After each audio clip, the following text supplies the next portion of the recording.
جس کے ہاتھ سے افغانستان کے مسلمانوں کا خون رس رہا ہے آج بھی،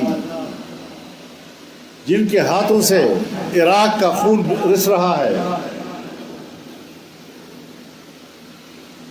جس کے ہاتھوں سے فلسطینیوں کا خون بہہ رہا ہے، اور آج جب وہ ایران پر حملے کر رہا ہے، کیا یہ امن کے اپنے دعوے میں جھوٹا ثابت نہیں ہوا؟ اور امریکی کانگریس کی اجازت کے بغیر کسی ملک پر حملہ کرنے کی اس کو اجازت بھی نہیں، تو اس نے اپنے ملک کے قانون کی بھی خلاف ورزی کی ہے اور بین الاقوامی قانون کی بھی خلاف ورزی کی ہے۔ لہذا ہمارا حق بنتا ہے کہ ہم اپنی حکومت سے دو ٹوک الفاظ میں اس بات کا مطالبہ کریں کہ ٹرمپ کے لیے اب نوبل انعام کی سفارش واپس نہیں۔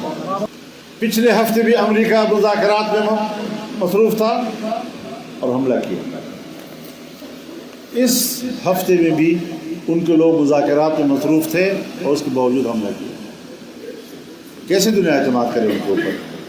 جس وقت امریکہ دنیا میں جنگ کو بھڑکا رہا ہے، اس پر تیل